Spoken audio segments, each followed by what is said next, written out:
स्वागत है आपका अपने ही चैनल लर्न लैंग्वेज विद रूप में। तो इस लैंग्वेज की श्रृंखला में आज अगेन मैं आपको जो लैंग्वेज पढ़ाने जा रही हूँ वो है हिंदी व्याकरण, और मैं समास का टॉपिक कंटिन्यू कर रही हूँ। लास्ट क्लास में मैंने आपको समझाया था अव्ययी भाव समास, और आज की क्लास में जो समास समझाने जा रही हूँ वो समास है द्विगु समास। वो समास कौन सा है? द्विगु समास। जैसे कि द्विगु समास के नाम में ही थोड़ा ध्यान दीजिए आप। द्वि गु, द्वि द्वि द्वि मतलब कोई संख्या, दो, द्वि मतलब गु, गु, गु से मतलब होता है गाय, दो गायों का समूह। द्विगु, जो भी समास का नाम होता है ना, वो नाम ही बहुत कुछ कह देता है। तो नाम के माध्यम से आप समझ सकते हैं कि इस समास में क्या होगा। चलो अब आते हैं इसके मुख्य बिंदुओं पर। अब देखते हैं इसके मुख्य बिंदु।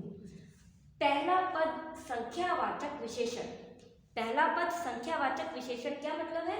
विशेषण क्या होते हैं? जो संज्ञा और सर्वनाम की विशेषता बताते हैं। तो इसके अकॉर्डिंग जो दूसरा शब्द होना चाहिए वो क्या होना चाहिए? वो संज्ञा या सर्वनाम होना चाहिए। तो जिस समास का पहला पद संख्यावाचक विशेषण हो और दूसरा पद कोई संज्ञा हो तो वो समास क्या कहलाता है? द्विगु समास। और समस्त पद किसी समूह का बोध कराता है, यानी कि दोनों पद मिलकर किसी समूह का बोध कराते हैं। पहला पद तो संख्यावाचक होता है और दूसरा पद संज्ञा होता है, यानी कि जो उसकी विशेषता बता रहा होता है, और दोनों पद मिलकर आपस में किसी समूह या समाहार का बोध कराते हैं। वो समास क्या कहलाता है? द्विगु समास कहलाता है। अब मैं आपको इसके कुछ एग्जाम्पल से समझाती हूँ। द्विगु समास के उदाहरण आपको बहुत अच्छे से समझ आ जाएगा।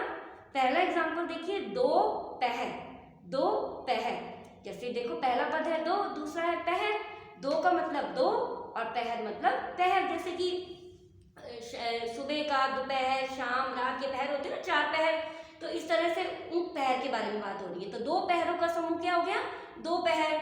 नेक्स्ट देखिए शताब्दी। शत प्लस अवधि, दो शब्द आ गए ना इसमें। शत का मतलब 100, अवधि मतलब साल, 100 सालों का समूह। शताब्दी मतलब 100 सालों का समूह। फिर नेक्स्ट एग्जाम्पल आता है पंचतंत्र। नेक्स्ट एग्जाम्पल क्या आता है? पंचतंत्र। तो पहला शब्द संख्यावाची हो गया ना, पंच।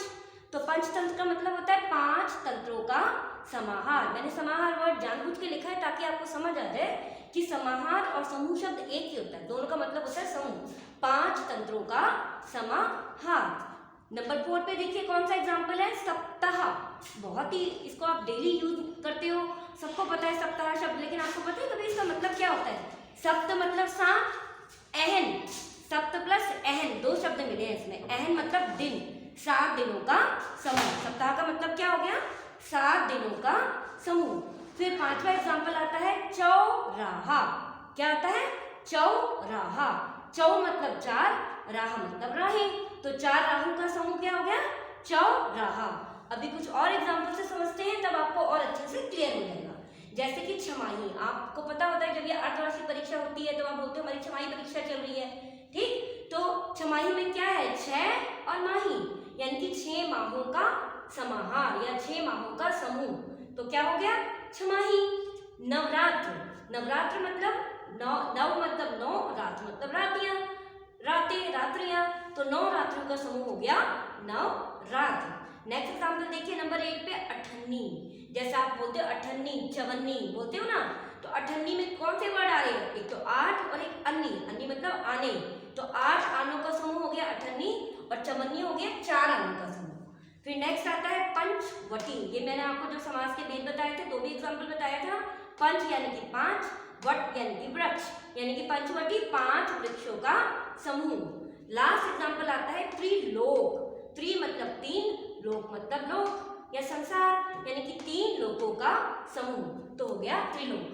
तो इस तरह से आपने इन सभी एग्जाम्पल से आज कौन सा समास सीखा? द्विगु समास। और जैसे मैंने आपको बताया कि हर नाम का समास ही कुछ बता देता है कि उस समास में क्या है। तो आप बस इतना बात ध्यान रखेंगे कि जिस समास का पहला पद संख्यावाचक विशेषण होता है और दूसरा पद संज्ञा होता है, तो वह समास क्या कहलाता है? और समस्त पद मिलकर किसी समूह का बोध कराते हो तो वह समास द्विगु समास कहलाता है। फिर से बताती हूँ आपको कि जिस समास का पहला पद संख्यावाचक विशेषण, ध्यान रखिए संख्या आपके बहुब्रीहि समास में भी आई थी, लेकिन वो दोनों पद मिलकर किसी अन्य पद का बोध करा रहे थे, बस इतना ध्यान रखिए कि वो ना हो, ठीक है। आपने क्या करना है कि पहला शब्द संख्यावाचक विशेषण और दूसरा संज्ञा और दोनों पद मिलके किसी समूह का, किसी ग्रुप, किसी समूह का बोध कराएं, वो समास द्विगु समास कहलाता है। जैसे कि एग्जाम्पल फिर से नोट कर लीजिए, दोपहर, शताब्दी, पंचतंत्र, सप्ताह, अहन मतलब दिन, चौराहा, छमाही, नवरात्र, अठन्नी, पंचवटी, त्रिलोक। तो आशा करती हूँ इन सब एग्जाम्पल से आज आपको द्विगु समास समझ आ गया होगा। तो आज तक की क्लास में इतना ही, मिलते हैं फिर नेक्स्ट क्लास में एक नए समास के साथ। तब तक के लिए thank you, bye bye and take care.